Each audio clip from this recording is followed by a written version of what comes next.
Apakah kalian tahu bahwa malaikat adalah makhluk Allah yang suci dan tak melakukan dosa? Dan coba bayangkan, bagaimana jadinya jika makhluk yang suci tersebut mendoakan kita? Subhanallah, sungguh beruntung bagi mereka yang didoakan oleh malaikat. Pada kesempatan ini, kami akan beritahukan kepada sahabat mengenai 12 tanda bahwa seseorang didoakan oleh malaikat. Simak penjelasannya. Ya Rabbi Mustafa dari maqasidana.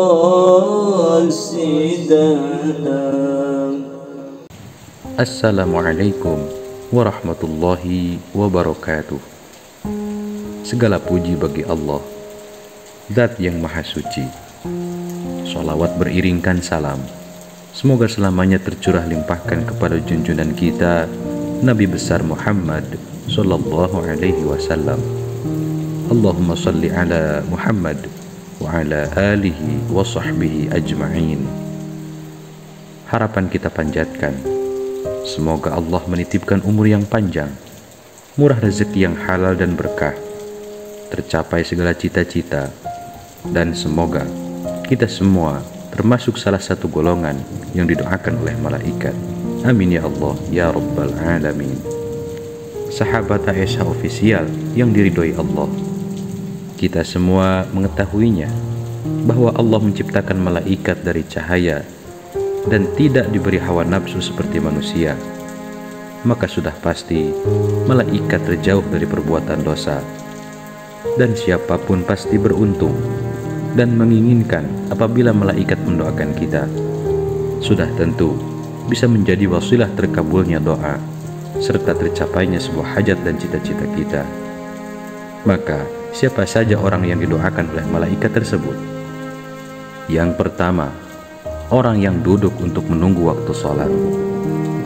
Sungguh beruntung bagi mereka yang selalu siap terduduk dalam keadaan suci sembari menunggu datangnya waktu sholat, sebab ia merupakan orang yang senantiasa didoakan oleh malaikat. Selain itu, ia juga akan mendapatkan ampunan dari Allah Subhanahu wa Ta'ala. Sebagaimana riwayat Imam Ibnu Khuzaimah bahwa Rasulullah Sallallahu Alaihi Wasallam bersabda, yang artinya, tidaklah satu orang di antara kalian duduk menunggu untuk sholat selama ia ada dalam kondisi yang suci, melainkan malaikat-malaikat akan mendoakannya. Ya Allah, ampunilah ia. Ya Allah, sayangilah ia, orang yang terduduk dalam keadaan suci sembari menunggu sholat. Yang kedua, orang yang berjamaah sholat asar dan sholat subuh. Di antara kedua sholat tersebut memiliki tantangan tersendiri bagi kita. Seperti halnya sholat subuh, diketahui bahwa di waktu subuh merupakan waktu berkumpulnya para malaikat. Maka dikala kita melaksanakan sholat subuh secara berjamaah, maka sholat kita disaksikan secara langsung oleh para malaikat. Selain itu, kedua sholat ini memiliki keistimewaan dan tantangan tersendiri bagi kita. Semisal waktu subuh adalah waktu di mana banyak orang terlelap dari tidurnya. Oleh karenanya, sebagian orang merasa berat untuk melaksanakannya. Sama seperti halnya sholat asar.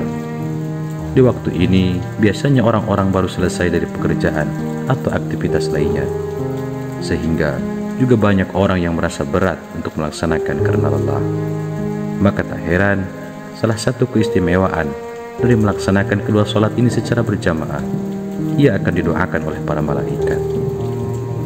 Yang ketiga, orang yang sholat berjamaah pada shaf paling depan. Dalam hal ini adalah khusus bagi laki-laki.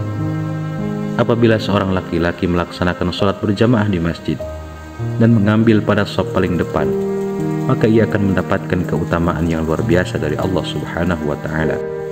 Sebagaimana dalam satu hadis yang diriwayatkan oleh Abu Dawud, yang artinya, sesungguhnya Allah dan para malaikat Allah bersolawat terhadap orang yang melaksanakan sholat pada shaf paling depan. Yang keempat, orang yang melengkapi shaf kosong dalam sholat. Hal ini sering kita temukan dikala hendak melaksanakan sholat berjamaah di masjid. Biasanya terdapat saf yang kosong di antara barisan berjamaah tersebut. Kita ketahui bersama, aturan dalam barisan sholat berjamaah adalah meluruskan dan merapatkan barisannya. Dan perlu kita ketahui juga, apabila dalam satu saf ada yang kosong, maka saf tersebut tidak sempurna. Dan apabila seseorang melihat dalam saf tersebut ada yang kosong, lalu ia tidak mengisinya, dan malah sholat di belakang saf yang kosong tersebut, maka barisan yang ada di belakang saf itu tidak akan termasuk sholat berjamaah.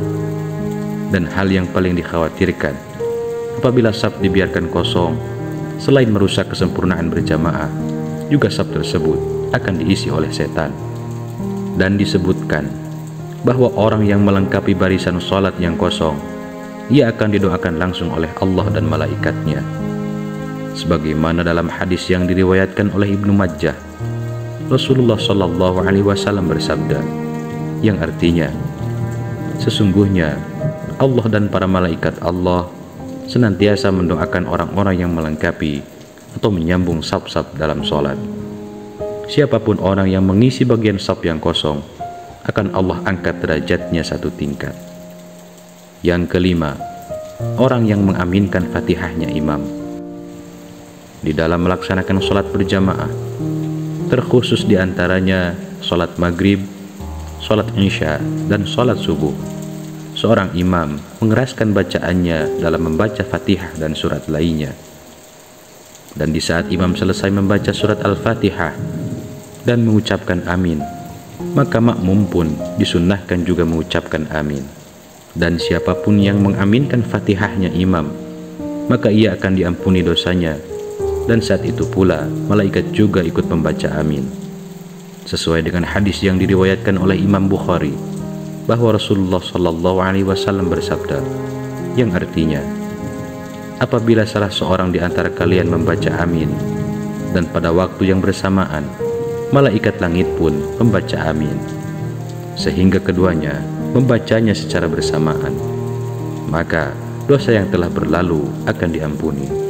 Yang keenam, orang yang duduk di tempat setelah selesai sholat. Setelah selesai sholat, hendaknya kita untuk berzikir terlebih dahulu, meskipun itu singkat. Namun, kebanyakan dari kita selalu terburu-buru untuk pergi setelah selesai sholat. Memang tidak ada hukuman bagi mereka yang langsung pergi, namun ternyata ada kebaikan yang bisa kita dapatkan apabila kita duduk terlebih dahulu untuk berzikir walaupun singkat, yaitu kita akan didoakan oleh para malaikat. Subhanallah. Yang ketujuh, seseorang yang mendoakan kebaikan untuk saudaranya tanpa diketahui orang yang didoakan. Dahsyatnya kebaikan yang didapatkan oleh orang yang mendoakan orang lain, dan ia akan didoakan kebaikan yang lebih besar oleh malaikat.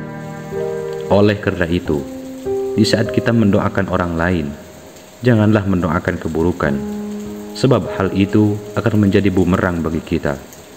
Sebab jika kita berdoa, maka malaikat akan menjawab doa kita. Semoga engkau mendapatkan sesuai dengan yang engkau doakan. Maka apabila kita mendoakan hal yang baik, maka kita juga akan mendapatkan kebaikan. Begitu pula sebaliknya. Yang kedelapan, orang yang menyampaikan kebaikan. Ingatlah untuk selalu berbuat baik kepada semua orang, bahkan dalam hal-hal yang kecil. Sebagai umat Islam, kita dianjurkan untuk menyebarkan kebaikan kepada sesama.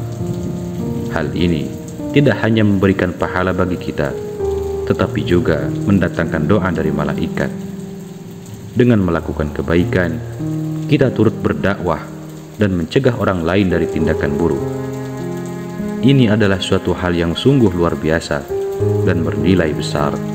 Yang kesembilan, orang yang tertidur dalam keadaan memiliki wudu. Menyucikan diri dengan berwudu adalah proses membersihkan tubuh dari kotoran dan hadas. Melakukan wudu sebelum tidur dapat membantu tubuh menjadi lebih rileks dan nyaman. Bahkan, tindakan ini dapat mendatangkan perlindungan dari malaikat saat tidur, serta doa-doa yang baik. Sebagaimana yang disampaikan dalam hadis riwayat Ibnu Hibban dan Abu Umar, Rasulullah menyatakan, siapapun yang tertidur di malam hari setelah membersihkan diri atau berwudu, malaikat akan mendampinginya. Ketika bangun, malaikat akan berdoa, "Ya Allah, ampunilah hamba-Mu si Fulan karena tidur dalam keadaan yang suci." Yang ke-10, orang yang gemar bersedekah. Memberi sedekah merupakan perbuatan yang sangat terpuji dengan beragam keutamaannya. Dengan bersedekah, kita akan mendapatkan kebaikan yang berlipat-lipat. Sebagaimana disebutkan dalam firman Allah, Quran Surat Al-Hadid ayat 18, yang menyatakan, sesungguhnya orang-orang yang bersedekah, baik laki-laki maupun perempuan, dan meminjamkan kepada Allah dengan pinjaman yang baik, akan mendapat balasan yang berlipat ganda, serta mereka akan menerima pahala yang agung. Tidak hanya itu, juga akan disertai dengan doa dari para malaikat. Sungguh luar biasa kekuatan dari perbuatan baik ini. Yang ke-11, seseorang yang tengah bersahur. Di tengah waktu sahur, terdapat keutamaan yang seringkali disepelekan. Di saat itu, kita akan mendapatkan keberkahan dan pahala yang besar dari Allah Subhanahu wa Ta'ala. Dan orang yang sedang bersahur akan menerima rahmat dan doa dari para malaikat. Saat itulah kita memiliki kesempatan untuk lebih banyak beribadah kepadanya, sehingga pahala akan terus mengalir. Yang ke-12, seseorang yang sedang menjenguk orang yang sedang sakit. Mengunjungi orang yang sakit adalah tindakan yang terpuji. Dalam penjabaran hadis riwayat Ibnu Majah, dikatakan bahwa mereka yang mengunjungi orang sakit akan mendapat pahala dan berkah dari Allah. Malaikat akan berdoa kepada mereka dari langit, memberikan kabar gembira dan memuji langkah mereka yang baik, serta memberikan janji rumah di surga. Dengan demikian, seseorang yang menjenguk kepada orang yang sakit akan didoakan oleh para malaikat, dan dari setiap langkahnya, baik sebelum atau sesudah menjenguk, akan mendapatkan pahala yang besar dari Allah Subhanahu wa Ta'ala. Sahabat yang dirahmati Allah, itulah tadi penjabaran dari tanda-tanda seseorang yang didoakan malaikat. Semoga kita semua termasuk di antaranya. Amin ya Allah ya Rabbal Alamin. Wallahu a'lam bishawab. Terima kasih telah menonton video ini. Semoga bermanfaat dan sampai jumpa pada video selanjutnya. Akhir kata, wassalamualaikum warahmatullahi wabarakatuh.